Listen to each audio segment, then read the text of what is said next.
that's pretty much it though. Like this is the team that we're running with. It's not what I had in mind when I first started, but I think I can make it work. So that was a fucking lie.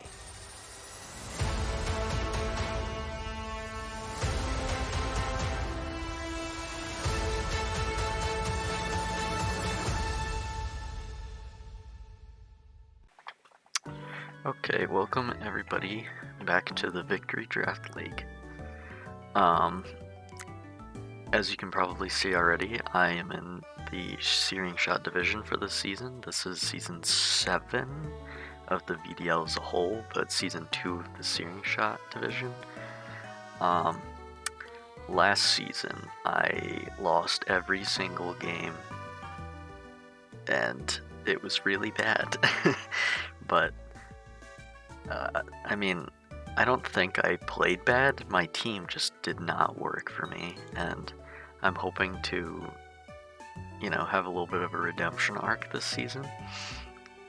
So I'm gonna climb my way back out of Searing Shot, hopefully, and back into V. That's my goal, but we'll see how things go, because after last season, you never know.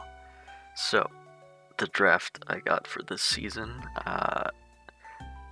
the main thing I wanted was to just go back to something that I'm comfortable with, which is Trick Room for sure. So I decided to go for a pretty solid Trick Room mode, and I had a Pokemon in mind that I wanted to build a team around from the very beginning, which I will show you at the end.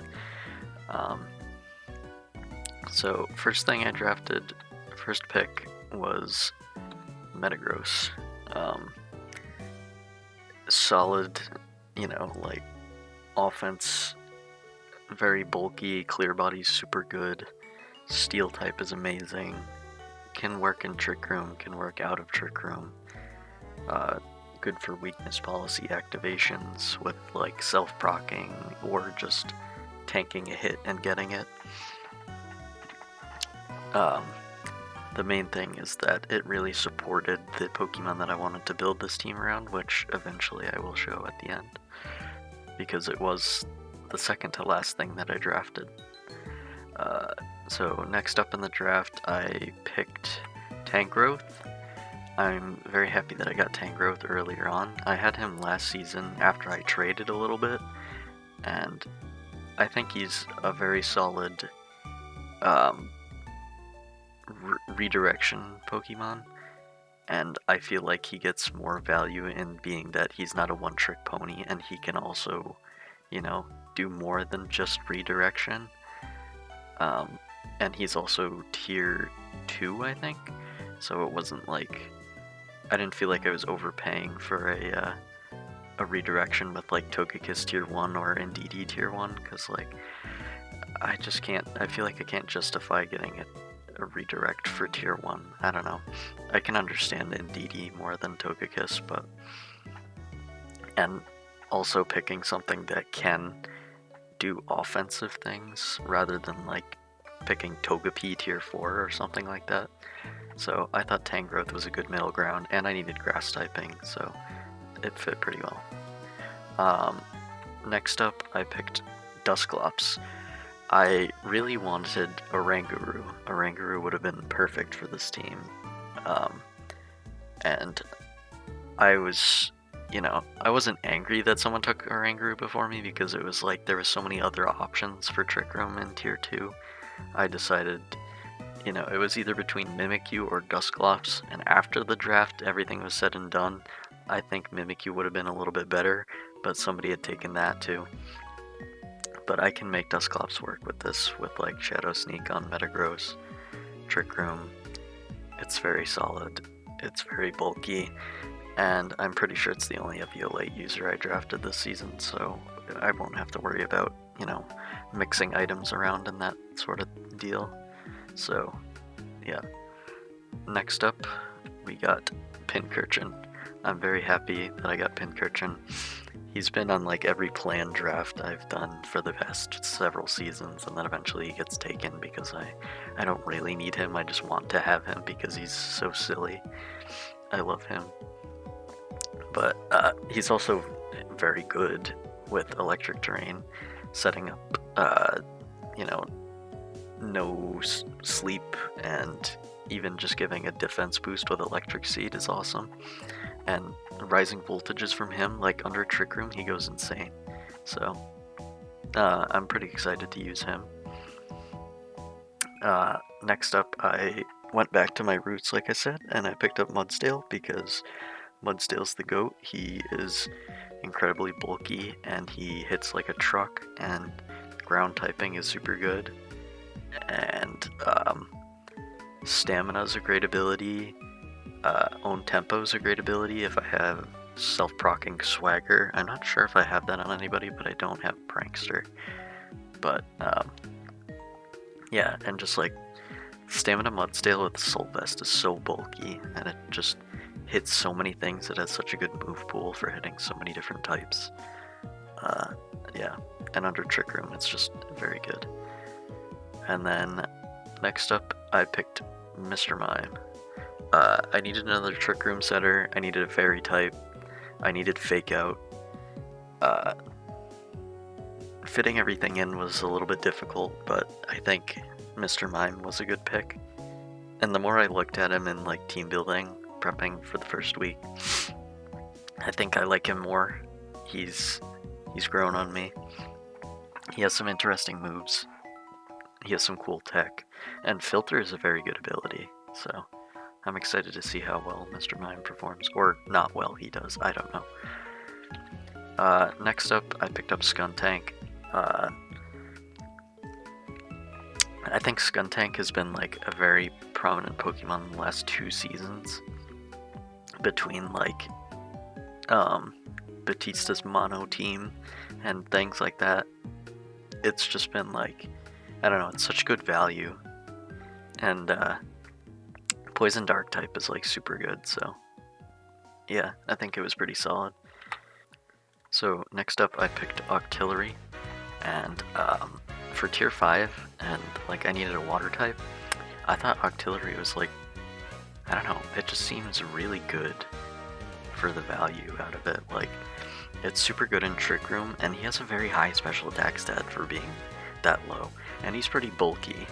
Like, I don't know, I hope that he can do good, because I'm not completely like sold on him. Well, I am completely sold on him, but I tend to overhype things, you know. I think Octillery is gonna do amazing, but I don't know. It could completely flop, but I don't know. I feel like Sniper can go insane, and I feel like Moody could even go insane. Like, substitute Moody set would be kind of fun if I'm not running Trick Room necessarily, because in case he gets like a speed buff. But yeah, I'm excited to use Octillery. Next up we got Beware. I needed a normal type. Beware seemed very good value for tier 4. It has Fluffy, it's pretty bulky, not especially bulky, but with Assault Vest it's not bad. And just its attack stat is insane too. It has like 140 base attack, and normal fightings are pretty good typing, so I think it kind of helped round out the team a little bit more with that like ghost immunity, and fighting stab is always nice. Yeah, it's got a similar move pool to Mudsdale, but I think its typing kind of makes up for that overlap, and yeah, it gets some moves that it doesn't. Like, I could run a more supportive Beware with like Baby Doll Eyes or coaching or something like that, so I think it has its own place on this team. And then the last pick, this was my last pick because the second to last was the main thing that I was building around this entire time. I picked Delibird. I'm not sure if Delibird was the best pick. I may end up trading him away. But I wanted to pick Emolga, and I second guessed myself a bunch of times because I was like, Delibird is, I don't know, like, I can use Fake Out. I didn't have an Ice or a Flying type. I already had an Electric type, so Emolga would have doubled up on that. But having like ground immunity, possibility of Ice Stab, because like Delibird is, I don't know, he has a very unique move pool, but hustle is kind of something that I don't like to rely on very much, but, you know, if I'm just running him for like fake out Icy Wind and things like that, then yeah, he can serve his purpose. Like I think he can be useful in his own right without just being a hustle user. So that's why I went with Delibird. And then last but not least, the man of the hour, Reggie Drago. Reggie Drago, I'm pretty certain was like not drafted at all in the past like 3 or 4 seasons. So from the get-go, I was like, I want to use Reggie Drago. I really like Reggie Drago. I think he's my favorite Reggie. I don't know. I think he's very interesting, and I really like his design. And his move pool is kind of garbage because that's the way that they made these Reggies, is they're based around their typing, like him and Reggie Elecki, and that's their ability, so they hit very hard with their respective typing, but don't have much of a move pool outside of that. But Reggie Drago does have like elemental fang moves, and you can run like a Dragon Dance physical set, and he gets like Hammer Arm. So I think he's more versatile in that way than Reggie Elecki is, but also just like Dragon Energy in like Scarf Reggie Drago or under Trick Room with Iron Ball Reggie Drago, it's insanely strong. It's just Dragon type Water Spout with a boost from your ability. So I really wanted to try and build around him and use that to my advantage. So that's why I picked the things that I picked for the most part. Like, Metagross covers his weaknesses amazingly. I mean, Dusclops, I want to use him in Trick Room. I've used him in Trick Room before.